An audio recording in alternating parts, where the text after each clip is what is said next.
So now that floor is poured, and yeah, you see water on top. Yes, the cement's a little wet. The reason that water rises so fast on the cement, it's that waterproofing we put in it, that Sahara. It really makes the water rise out of it fast. That's part of what its job is, to repel. So it'll sit there. We're putting our spreaders in now for our walls. We didn't want them in to begin with because we need a little room to work to pour that floor. So just put the bottom ones in now, and we'll pour around the bottom. And then as we come up, we'll put the ones in the middle, and then at the top. I don't think we need any more right now, just those. We'll just be prepared. We'll pour all the way around the bottom, let it get tight. Come up on the side a little bit, add them in there, spread it tight. Just work our way up. Yeah.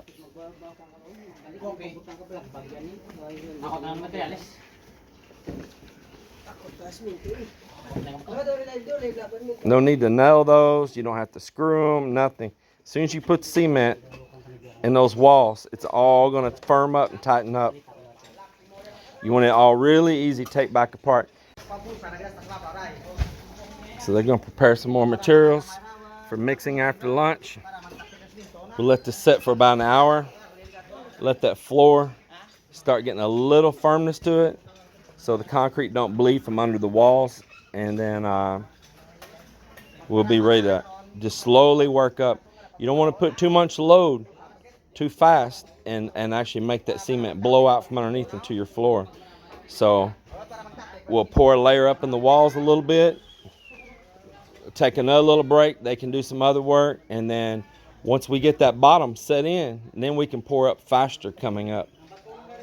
But it's all a process. Don't let it set too long so it bonds, but let it firm just a little bit. It didn't come out as thick as you wanted it, but it's still got a really good flavor.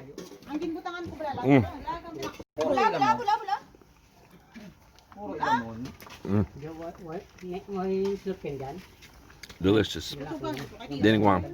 Made with pork blood. This time, pork liver, pork fat, the pork meat itself, lemongrass, and what else did you say you put in there? Ginger. It's been after lunch. The concrete set maybe an hour and a half now. He got down there and troweled a little bit more. You can still press your finger down into it, but it's firm enough that it's not going to bleed out from underneath the walls now. So they done a fresh mix, and they're starting to pour all the way around the perimeter, going around the walls. I told them to be sure and really shake that grid. Joel's got a short piece of steel there working the concrete and working in the air and the honeycombing out. But also these stones, they'll hang up on the grid going down, so you want to really vigorously shake it like he's doing there, and always keep working those stones down, or they'll pull up on the side and you'll have a void down below it.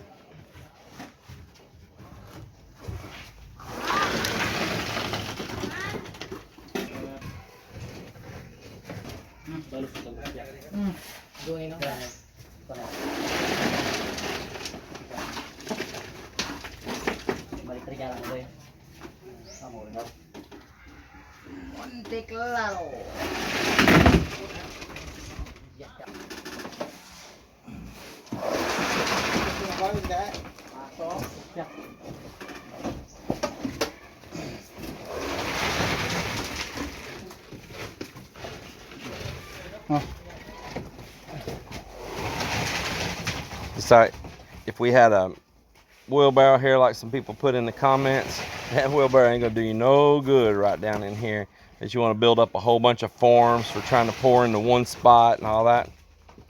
This bucket brigade is the way to go still.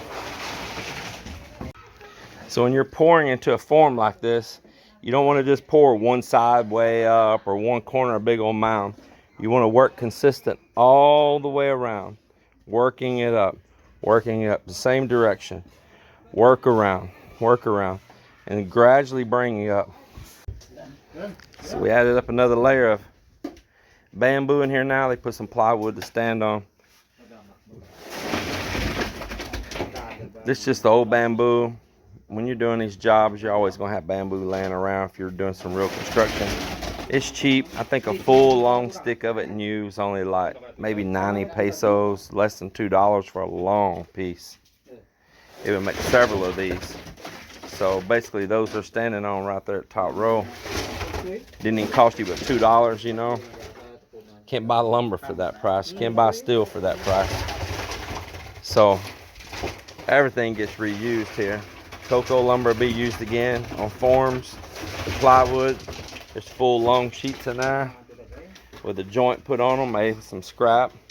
Everything will get used again.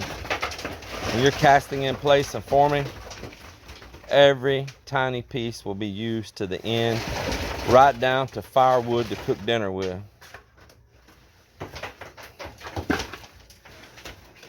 Here in the island life anyway.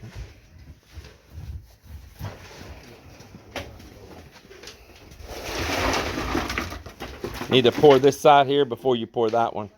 Listen, pour this before that one. Stop there.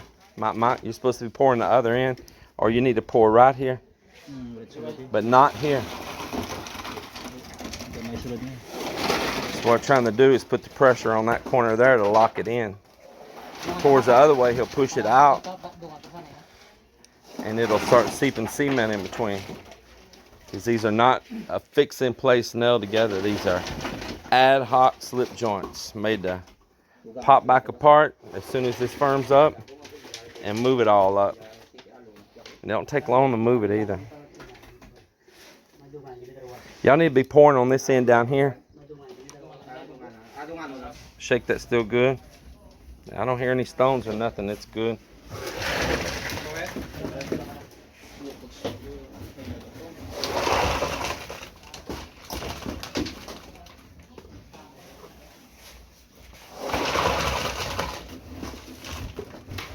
We do not add that on board here, bro. Soon, we'll put cross pieces in there soon. Yeah. Yeah, start around these sides here. We're not high enough yet. No problem right now.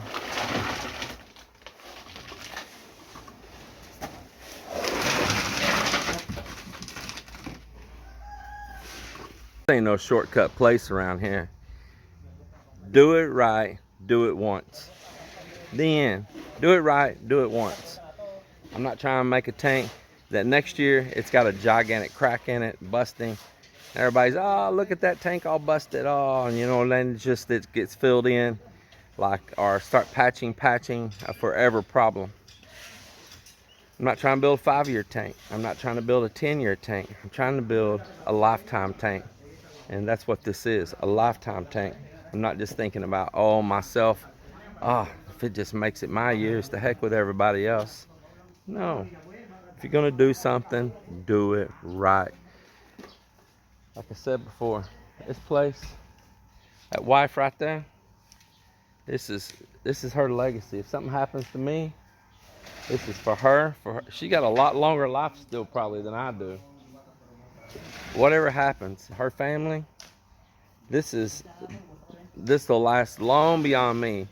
And long beyond me, they're gonna be appreciating the extra hard work that I put in. It's not actually hard work. Doing it right is actually not hard work. Doing it right is actually easier work. Do it right, do it once. Do it wrong, redo it forever. Just remember that. Absolutely remember that.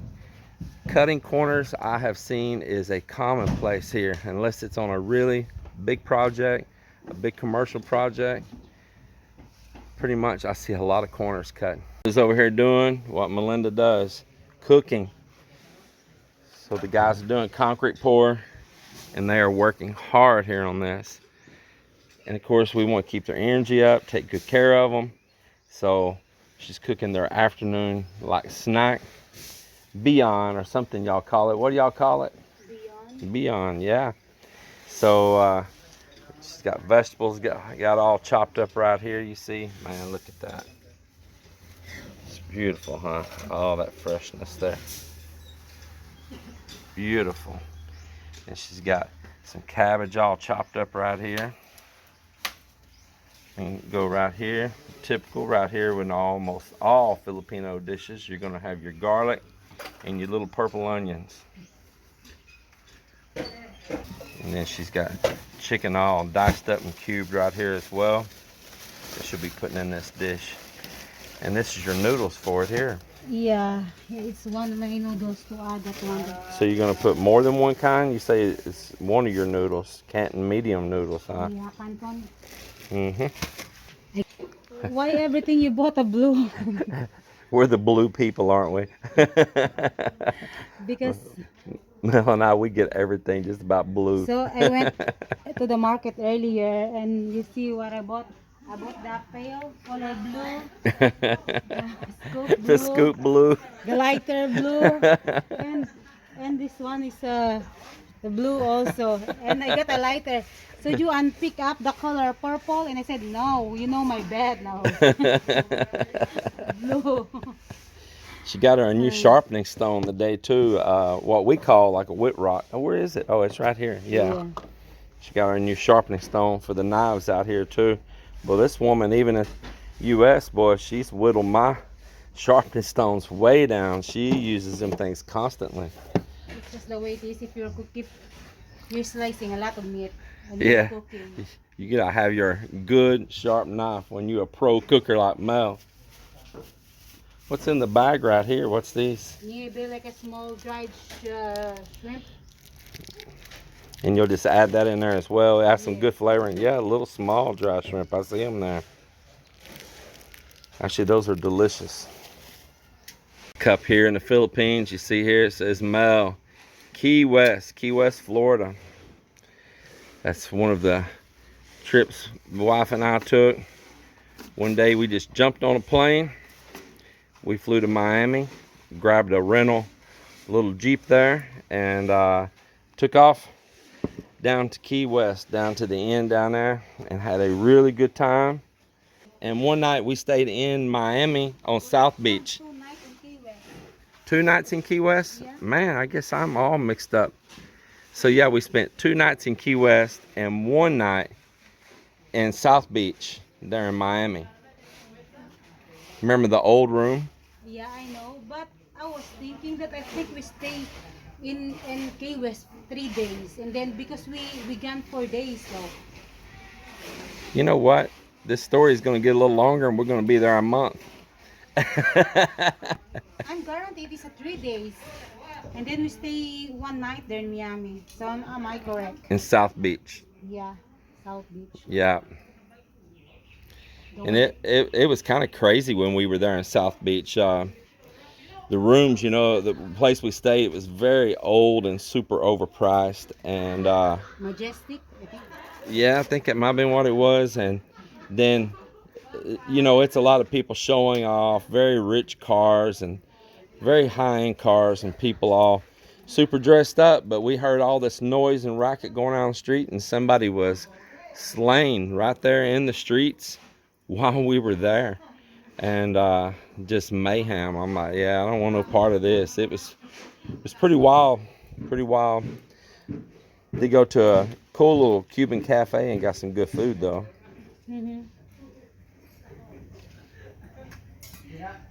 We made numerous trips to Florida, in fact, numerous times. But you all since Mel and I have been married 3 times, we made trips to Florida.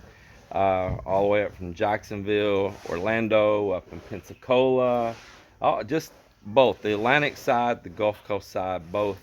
And tell us where you've been. If you've been to Florida, tell us places you went to and what you did there. We've been in Orlando, we've been all around.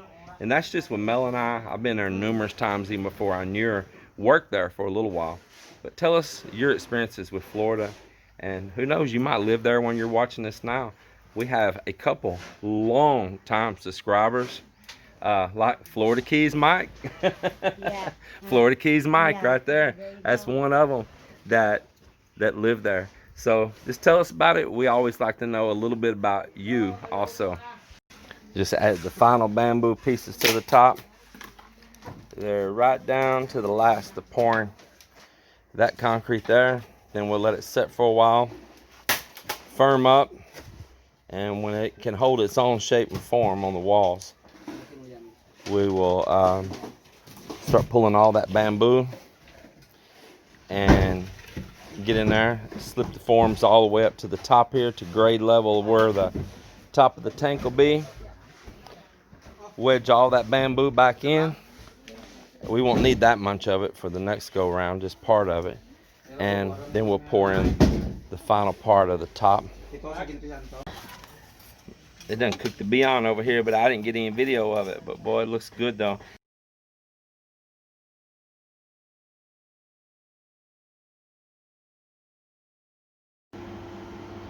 And it's Mary wiring it. It was just, oh, Mary, I can't say enough how well Mary did. And there it is, the two of them. Look at that. Like, Yeah, definitely two engines igniting. There's roll control. Did you see the roll control there? Yeah. The Raptors actually did the